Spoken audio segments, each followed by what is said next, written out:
Hello guys, good morning sa inyong lahat, no?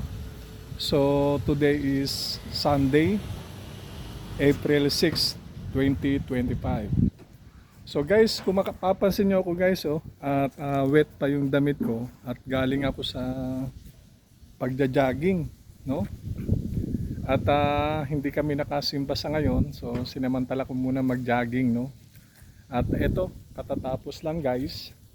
At pasensya na nga pala, no, dahil yung weekly na pagbibigay ko ng short vlog supposedly kahapon, every Saturday ako nagbibigay. So wala na akong time guys kahapon at namalengke ako, medyo late na. So ngayon nakakuha ako ng pagkakataon na para magbigay ulit sa inyo ng update, no. So eto guys, at ngayon ay may natanggap ako na request doon sa mga followers, no? At ang katanungan guys, simple lang yung tanong niya eh. Bakit daw sineselebrate pa yung tinatawag na Holy Week? Bakit may Holy Week? At ano bang kalagahan nito? So guys, yung tanong mo, no, at bago ako magpatuloy, gusto ko munang magbigay sa iyo ng pasasalamat, no. At binuksan mo yung katanungan na yan na may explain ko. So although masyadong complicated talaga pag sinabing Holy Week at ano ba yung kahalagahan nito. So guys, bagamat medyo may kahirapan ng konti, no, pero gusto ko lang matugunan yung katanungan mo tungkol dito. So anyway, pag sinabi kasing Holy Week, ayan yung mga tinatawag na isang tradisyon o tradisyon ng mga Roman Catholic, no? Yung mga Katoliko, no? Kumbaga mostly ito ay ginugunita, no? Especially itong Holy Week, andyan na yung mga tinatawag na, kung maririnig natin guys, yung mga penitensya, no? Kailangan ba dapat tayo magpenitensya sa sarili natin para makabawas ng kasalanan? Ayun yung mga nakikita natin eh. May mga ilan guys, kung mapapansin natin, andyan na yung voluntaryo na nagpapapako sa krus.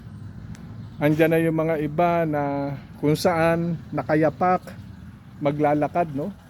So maglalakad sila guys, halimbawa kung saan sila magmula hanggang doon kung saan sila patungo, na meron silang meeting place kung saan yung mga iba doon din pumupunta.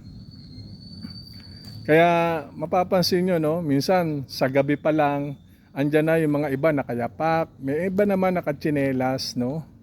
So grupo-grupo, sama-sama sila. May mga ilan naman talaga, during Holy Week talaga, may tinatawag na bisita iglesia, no? Ayan yung 7 simbahan na dapat mabisita mo at magdasal ka, no? Ayun yung tinatawag na kaugalian ng mga Katoliko. Okay? Actually sa iba guys, hindi naman talaga to ginugunita, no? Hindi naman to ginugunita ng ibang mga reliyon.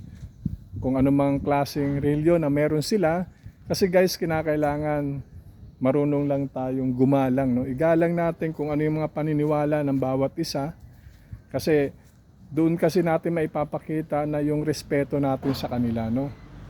Kaya nga, eto nga, ibabalik ko ulit yung tinatawag na pagpipinitensya. Ngayon guys, tinatanong nila, kapag ikaw ba ay nagpapako sa krus, o sabihin natin na ikaw ay naglakad na nakayapak papuntang kung saan, no? Kung saan yung tinatawag na meeting place, no? Kasi kalimitan yan, may mga lugar kung saan sila nagmi-meet, no? At ang ano naman rito, katanungan rito guys, eto ba ay nakakapagpabawas ba ng kasalanan? Ayun yung mabigat na tanong eh. Nakakapagpabawas ba ng kasalanan kung tayo ay magpapapako sa krus? Andyan na yung hagupitin ka sa likod na kung saan may mga area, no? Minsan nakatalukbong yung mukha nila, no? Then ayun, magpapalo sila sa likod at may mga ilan na may pumapalo rin sa kanila sa likod, no? Kumbaga, ayan yung mga bagay na gusto nilang ipakita, no? Ipakita guys na yung taimtim sila nagsisisi. Na habang naghihirap ang Panginoon, sumasabay sila. Kumbaga, inaako nila yung mga paghihirap, no? Kaya tinatawag na penitensya. Okay. Ngayon guys, sa aking pananaw, no? Although maraming nagsasabi na nakakabawas, marami rin naman nagsasabi na hindi nakakabawas. So punta tayo guys, bakit ka nagpipinitensya? Bakit ka nagpapapako sa krus? O ito yung tinatawag na panata mo, yearly na panata mo na ginagawa mo, no? O kaya yung tinatawag na ito yung sinasabi mo na makasalanan ako, no? Gusto kong mabawasan yung kasalanan. Actually guys, sa akin lang, kahit na anong pako, no? Kahit na may panata tayo na yearly na tayo ay magpapapako. Kung yung ginagawa naman natin guys ay patuloy na taliwas, ibig sabihin taliwas, mali, kahit na ilang pako ang gawin sa atin, kahit na anong klaseng panata o penitensya ang gawin natin guys, parang ang feel ko lang guys parang hindi taimtim yung sinasabi na pagpapako natin o pagpipinitensya natin. Kasi ang sabi nga natin gusto mong mabawasan yung kasalanan mo. Sa paanong paparaan, no? Anong pamamaraan na para mabawasan to? Siyempre, simple lang guys. Ito, may mga bagay na may ginagawa kang kasalanan, no? Yung ginagawa mong kasalanan guys, gusto mong mabawasan. Ano ba dapat mong gawin? Siyempre yung mga mali, no?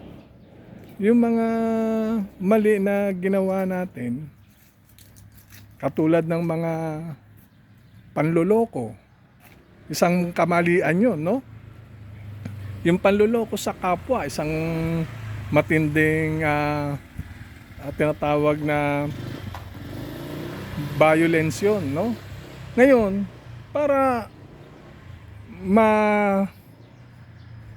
adjust o yung tinatawag na para unti-unting magbago o mawala yung kasalanan mo, dapat ikaw na mismo bilang tao na hawak mo katawan mo, alam mo ang tama't mali. Ano ba yung pinagsisisihan mo? Nagpinitensya ka dahil nga sa mga kasalanan mo? So kapag ginawa mo yan guys, dapat yung mga kasalanan na ginawa mo noon, dapat unti-unti mong baguhin yung sarili mo. Baguhin natin. Kasi nanlalamang ka sa kapwa, nanloloko ka, dahil marami ka ng pinahirapan na tao. Ngayon, dumating yung time na, eto nga, Holy Week, na-feel mo sa sarili mo na dapat ka ng magpinitensya, no? Na nang sa ganun ay mabawasan naman yung mga nagawa mong kasalanan. Pero, hindi ka pa rin nagbabago. Sapat na ba yung penitensya o pagpapako sa krus o hagupitin ka dyan ng ilang beses, no?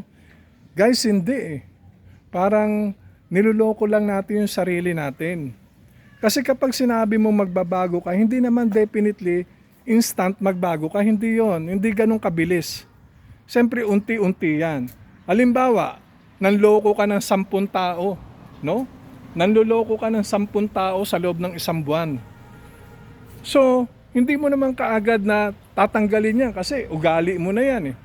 So, sa 10 tao, gawin mo 5 tao. Di nabawasan yung kasalanan mo. So, may 5 tao ka nang niloloko sa loob ng 1 buwan. So, pilitin mo maging 3. Paunti-unti, hanggat mawala yan, guys, no? Kasi pag nawala yan, guys, ayan yung sinasabi natin na unti-unti natin binabago yung sarili natin. Okay? Kasi pag hindi natin binago yan, definitely, anumang tinatawag na anumang pinitensya, no?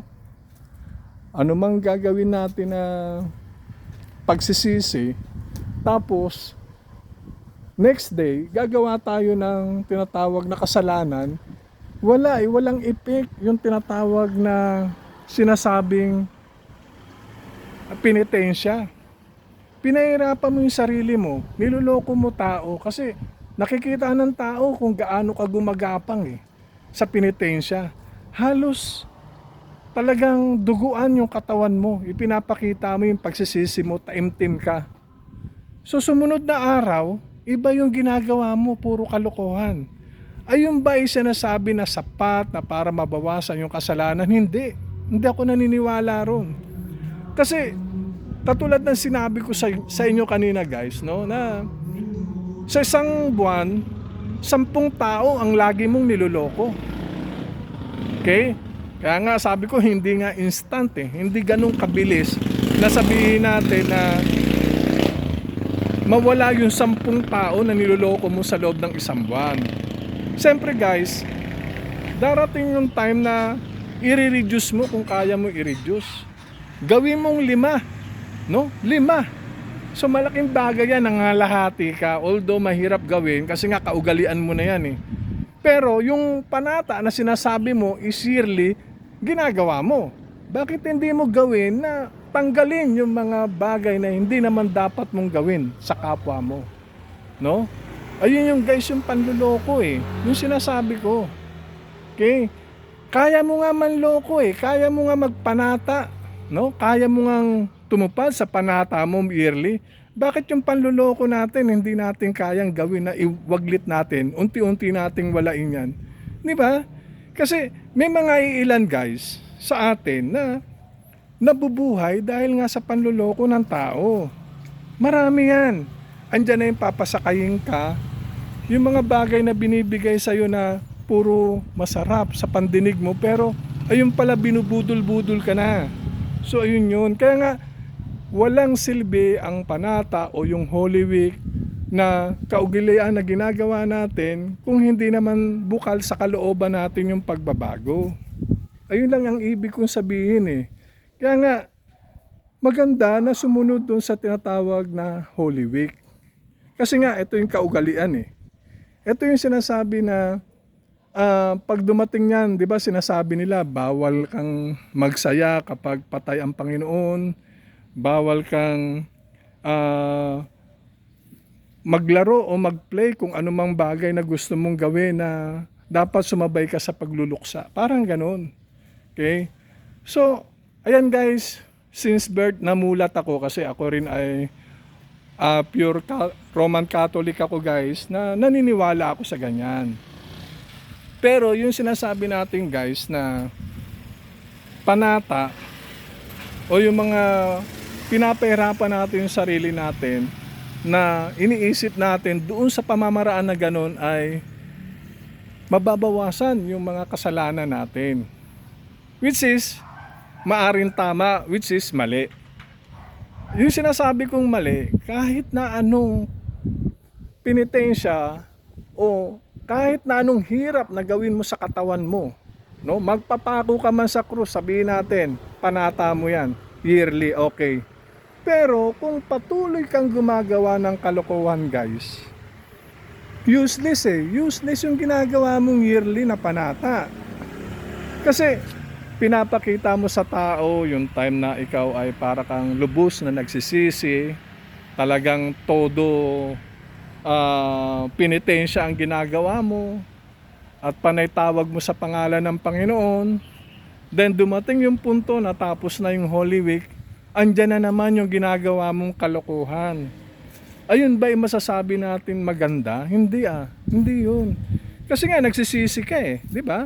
Pag sinabi nagsisisi ka, definitely, alam mo yung mga kasalanan na nagawa mo na dapat mong tanggalin. Di ba? Hindi yung nagsisi ka ngayon. Tapos, after how many days, andun na naman yung sinasabi natin na gawain na hindi naman dapat gawain ng isang tao, isang mabuting tao, no? Lahat naman tayo ay nagkakasala. Wala namang perpekto, guys. Walang perpekto. Ibig ko sabihin, may mga ilan na nagkakasala, nagsisisi kunwari, pero ganun pa rin yung ginagawa eh. Ang hirap eh. Kumbaga, hindi ko masasabi kung naka-build in na to, guys, eh, sa atin eh. Kasi, gusto mo ba na ikaw ay umangat, tapos yung tao, inaapakan mo? Umaangat ka dahil nangaapak ka ng tao? Mali yun. Gumawa ka ng tama. Ibig sabihin yun, wala kang inaapakan na tao, wala kang niloloko, o sabihin natin na kumikilos ka sang-ayon dun sa tamang pamamaraan, no? Ayun yung guys, yung sinasabi ko, guys, na ang Holy Week, ito ay isang bagay na ginagawa ng isang taong marangal o isang taong kumikilala sa Panginoon na kapag siya ay nagpapanata o nagpipinitensya sa sarili niya, guys, may mga bagay na unti-unti niyang tinatanggal yung mga hindi ka nais-nais na gawain sa kanyang sarili, no? Kumbaga, mapapansin nyo, halimbawa, siya ay lasinggero, after niyang makainom is nanggugulpi ng asawa, o nakikipag-away sa kainuman, o naghahanap ng away, no? So, yung ganung bagay, guys, na kapag ikaw ay nagpipinitensya, pwede mong tanggalin yan eh. Although hindi naman lahat na pwede mong sabihin, gawin mo yun lahat. Hindi naman pwedeng ganun. Pwede mong sabihin, guys, na sige, tatanggalin ko yung inom, no? Pag sa tanggal mo ng inom, guys, hindi naman nangangahulugan, straight yan tanggal. Siyempre, may mga pagkakataon na yung kaibigan mo na alam nila na ikaw ay talagang manginginom. So, may mga iba talaga na hindi mo talaga matanggihan, no? Kasi parang awkward naman sa kanila kung sasabihin na, ayos para kang banal hindi ka na talaga umiinom ng alak, di ka na tumitikim Hindi naman pwedeng ganon. Actually, ang bisyo hindi naman pwedeng instant na tanggalin natin eh. Kasi bilang nga sa Holy Week, sa panata mo, okay, iwasan ko yung pag-iinom. Kasi pag ako nakakainom, nawawala ako sa wisyo o sa direksyon ng isipan ko. Andyan na, nakakapanakit ako ng asawa ko.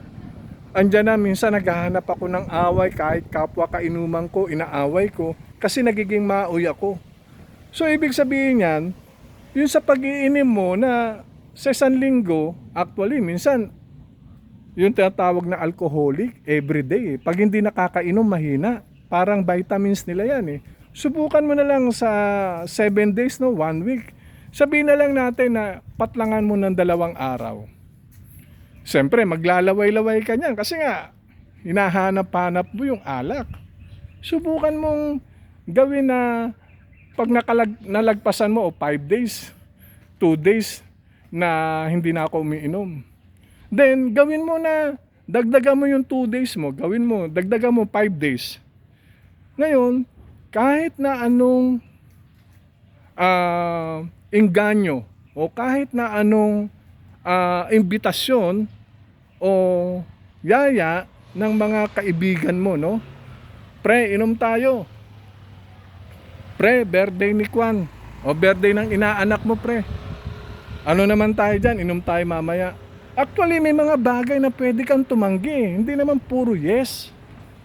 May mga time na pwede kang magdahilan kung saan para maiwasan mo yung pag-iinom, pre. Pasensya na naggagamot ako. Kaya pre, pasensya na at talaga iniiwasan ko na kasi medyo iba na yung timpla ng health ko.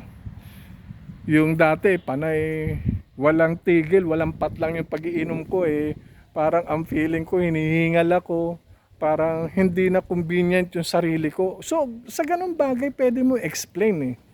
Ngayon, pag nakuha mo yung 5 araw na hindi ka nagiinom, so may 2 araw na umiinom ka, okay. Kaya nga sabi ko kanina, guys, hindi naman to instant para mawala. So, ang gagawin mo niyan hanggang sa makuha mo yung 2 days at hindi ka na umiinom. 'Di ba? Ngayon, sa hindi mo pag-inom, nalilesen mo na yung panggugulpi sa asawa mo eh. Pag nakakainom ka eh. Kasi nagiging maoy ka, nawawala ka sa concentration mo. Gusto mo lagi away, pati yung kainuman mo, talagang gusto mong magkaroon kayo ng enkwentro. So tinanggal mo yung pinakapuno. Ano ba yung puno? Bakit nagkakaganon kayong pag-iinom? Tinanggal mo, nawala yun. Okay? Siyempre nagpenitensya ka eh. Kumbaga, nilatag mo, hinain mo yung sarili mo sa Panginoon na magbabago ka. So yung ibig kong sabihin, ay yung tinatawag na basic na kung paano mo baguhin yung sarili mo. Hindi lang yung sinasabi na nagpapako tayo, nagpenitensya tayo, naglakad tayo sa initan, o nakayapak tayo, o nagpapahagupit tayo sa likod, kung saan talagang nagsisisi tayo. Pero taliwas yung mga ginagawa natin guys, mali yun. Hindi ako kumpante, hindi ako sang-ayon sa ganun. Dapat kung alam mo gusto mong pagbabago, mismo sa sarili mo, manggagaling sa sarili mo at kontrolado ng isipan mo. Kasi hindi naman pwede ang mga kaibigan magsabi, pre, tigilan mo yung inom. Baka medyo maka-affect sa'yo kasi nangangayayat ka na. Actually, hindi naman yung salita nila ang magbabago sa'yo eh. Ang magbabago sa'yo guys, ultimo, sarili mo, isipan mo. Makukontrol mo yung isip mo eh.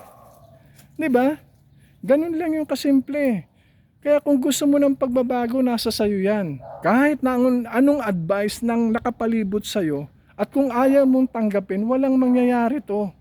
Nasa sayo lang yan guys. Kaya sabi ko nga sa inyo eh, may panahon pa, mahaba pa ang panahon para baguhin natin. Kasi nga, katulad nito, Holy Week, nag-iisip tayo kung ano yung pwede nating may ambag na panata natin o penitensya. May mga iba na sasabihin, hindi ako kakain ng baboy, bawal yung baboy. Hindi ako kakain ng mga karne o anuman. Kasi nga, iniisip nila, bawal talaga. No? Iniisip nila, ayaw nila nun, o fasting muna tayo. Kasi, naghihirap ang Panginoon. Actually, ginagawa talaga yan, ginagawa yan. Kumbaga, ang sa akin lang, siyempre, kapag tayo ay pumasok sa sinasabi na penitensya o yung tinatawag na panata, kung gusto mo talaga ma-decrease o mabawasan yung tinatawag na kasalanan, dapat nasa iyo ang pagbabago. Nasa iyo. Wala sa panata, wala sa Holy Week. Nasa iyo, nasa tao. Kasi nga, kung dedicated ka sa sarili mo at gusto mo magbago, kaya mong gawin yan eh. Hindi naman katulad ng sinabi ko, instant. Pag gumanong ka, stop, hindi naman pwede kagad stop. May mga bagay na unti-unti yung gradual na tinatawag. Iga-gradual mo muna guys, kung paano mo kapain yung sarili mo, na hindi ka naman rin mabigla. Okay? Kaya nga, sabi ko guys, napakasarap mabuhay kapag, halimbawa, alam natin yung tinatahak natin. No? Sumusunod tayo sa tinatawag na tradisyon, no? Kasi tradisyon yan guys eh. Kumbaga sa mga Pilipino na tinatawag na yearly na isinasagawa natin, no? Sinasapuso natin. Ayun yung tawag na pananalig natin, no? Ayun yung mga ginagawa ng kababayan natin na kung saan ipinapakita kung paano gunitain yung tinatawag na Holy Week. Ayun yun. Kaya nga, ang Holy Week, guys, may tinatawag na advantages at saka disadvantages eh. Yung disadvantages, yung sinasabi ko kanina, na patuloy kang nagpapanata, ginagawa mo lahat ng sarili mo kung paano mo pahirapan, o magpapako ka dyan para mabawasan yung kasalanan mo, pero the following day, iba naman yung gagawin mo. Puro na naman kasalanan. Kumbaga, ayun siya sabi na disadvantages. Pinahihirapan mo yung sarili mo, tapos kalaun-launan, hindi pa tumatakbo yung ilang araw, andyan na naman yung kaugalian mong kasalanan. Ayun yung disadvantages. Ang advantages naman guys, pag sinabi na Holy Week, kapag ikaw ay talagang pumasok sa sinasabing pagbabago at ginawa mo yan, ayun yung advantages nyon. Na dati ganun ka, binago ka ng sarili mo. Kasi nga, sabi mo, panata ako yan. Nagsabi na akong panata ako. Hindi na ako manggugulpi, no, ng asawa. O tutulungan ko na yung misis ko sa gawaing bahay. Yung sinasabi natin panata, no, na pwede naman natin gawin yan Nasa isipan natin yan. Kinakailangan yung isipan natin, samahan natin ang puso. Huwag yung puro na lang tayo sasabihin natin, o sige, ganito, magbabago na ako.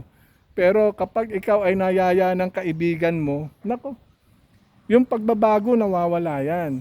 Kasi nga, kumbaga talo ka, natatalo ka, no? Kung wala ka bang tinatawag na disposition o sariling isipan, wala talaga guys. Kaya ayun lamang sabi ko sa inyo, no, sa ating mga Pilipino, yung tinatawag na panata, ito ay ginagawa natin na alinsunod sa ating mga paniniwala, no? Alinsunod to sa ating mga paniniwala. Kaya anyway, hindi ko napapahabain pa, binibigyan ko lang kayo ng bahagya, no? At huwag kayong ma-offend sa anumang sinabi ko. Tinutumbok ko lang yung mga direction kung saan kalimitan nakikita natin sa actual na pamamaraan. So guys, huwag kayong magalit sa akin Ako'y nagbibigay ng short vlog sa inyo at nagbibigay ng update. Kung sino man ang tinatamaan o nasasalingan ko ng damdamin guys, ito ay wake up lang to. Wake up call lang to guys. Kaya ako rin, lahat tayo, walang perpekto, makasalanan tayo, pero hindi nangangahulugan, makasalanan tayo, ilulubog natin yung sarili natin. Dapat may time magbago, gawin natin yung nararapat, no? Hindi naman maging perpekto ka o maging santo ka, santa ka, hindi. Gumawa ka ng tama, napakagaang na bagay, napakasarap na bagay yung guys. Kumbaga, andun yung bagay na nakatulong ka, o hindi ka na gumagawa ng masama dahil nga sa paniniwala mo o pananalig mo sa Panginoon. Kasi ayan, pag lagi mong ginagawa guys, nagiging kaugilian mo na yan no? Kaya anyway guys, sana nakuha nyo yung ibig kong sabihin, no? At maraming salamat talaga sa inyong lahat, no? So anyway, bago ko i-close yung short video na to, gusto ko ulit mag-shoutout ako sa Team Dalisay, kung saan currently employed ako, at saka sa Pasay, kung saan doon ako ay isinilang at lumaki, nagkaroon ng wastong kaisipan. At sa kababayan ko rito sa Rosewood, na kung saan kasalukuyan dito ako naninirahan, at sa mga crew namin on board, on vacation, no? Chief Engineer Bete, na talagang every vlog ko, short vlog, hindi nawawala kasi nga siya yung isang salamin ko sa buhay, na kung saan na lumalaban ng parehas, no? Lumalaban ng parehas.